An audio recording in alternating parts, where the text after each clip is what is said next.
If you need a family, you can come hang out with me. They may not see the real you, but that does not mean that you're not real. I love you very much. Okay, guys. All right, guys. Welcome to another video. Welcome to the channel.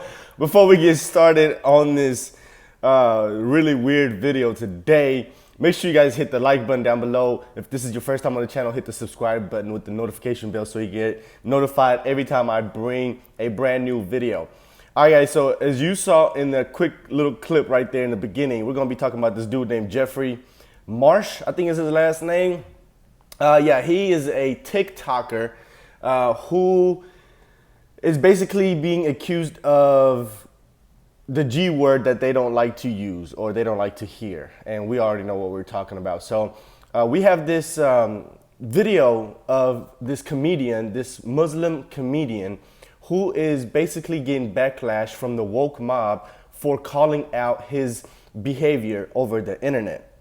Now, she exposes this guy using evidence of his own videos and also basically showing the hypocrisy.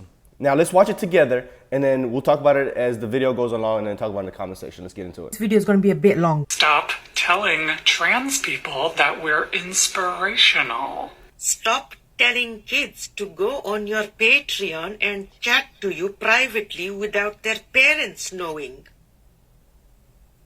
And then a lot of people made stitches of me saying I'm transphobic, I've done a lot of bad stuff. They've even attacked my scarf, my religion, a lot of bad stuff, which I don't want to go into. And okay, so before she gets into it, I just want to say one thing. It doesn't matter what community that you're a part of. You can't do that. You cannot be talking to kids without parents' permission. And then you also heard this woman say that they came after her religion, her appearance, her hair scarf. And this is the group of people that are so inclusive, that are so, that are all about diversity. See, the problem is they just want diversity of appearance, not diversity of thought. See, if you look like her, they want you part of the community, but only if you think like them. See, if you go outside of their ideology, even if you're black, you're gonna be considered a white supremacist. You're gonna be considered, part of the bigoted community, whatever. If you're not woke, it doesn't matter. They don't want diversity of thought. They just want diversity of appearance, diversity of skin color, diversity of, where you're from. Let's get into these it. people have also said they are not talking to the kids. Okay, so I did a little bit of digging. Hi, kids. Hey, kids. I want to talk to the kids. Hi, kids. Hey, kids.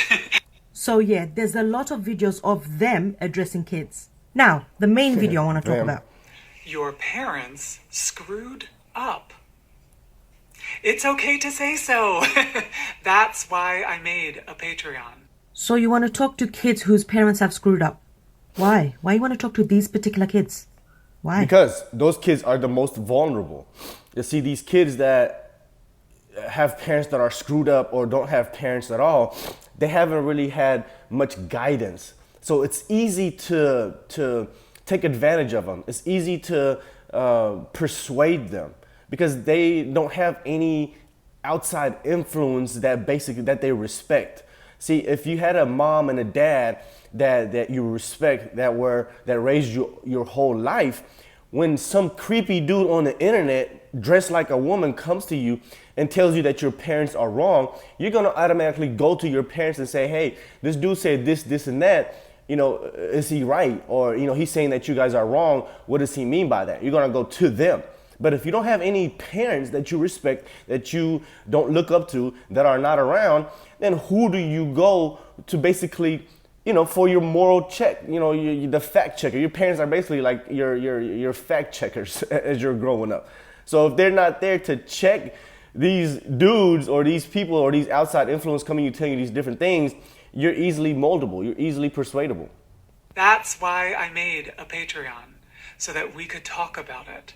so that we could connect in a way that has more privacy, so that we could talk to each other in a way that's more open and stuff that we wouldn't share like in the comments of a video like this, I think you're worthy.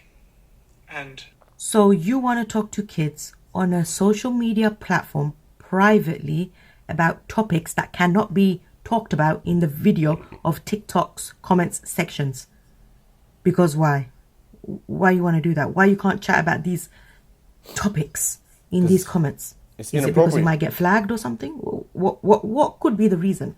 Exactly. Could this be one of the reasons? Going no contact with the kids' parents? Because you say in one of your videos how kids can go no contact with their parents. So you teach kids how to go no contact with their parents? Is that what you're teaching them on Patreon? Or is it this? You're teaching this more on...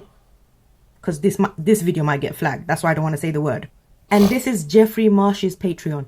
You talk about this topic with kids. Now here are just some of the signs of grooming. Literally one of the first ones. Gaining access and isolating the victim. Asking them privately to go on Patreon and talking to them privately so you can connect. And then showing these kids that you trust them, you love them, you'll keep their secrets, and to keep them isolated from their parents. And then the icing on the cake is this video. Hi, beautiful. If you do not have a family that loves you, I'm going to be your family. No, you can't. You are a stranger on the internet. You are not their family. Oh, and another thing. You can turn off age restrictions on Patreon. So kids can go to Jeffrey Marsh's, their Patreon. All right, so that's the end of the clip, guys. So this is insane to me because a few years ago, there was even a TV show with a guy named Chris Hansen going after these internet predators. But now these guys are even now emboldened enough to do this on video, on the internet, promote it, have websites for kids to go on there and literally chat with this dude privately without their parents. And he's actively promoting it. But see, the thing is, if you're a part of a certain group, then you get special privileges. You get to get away with doing certain things.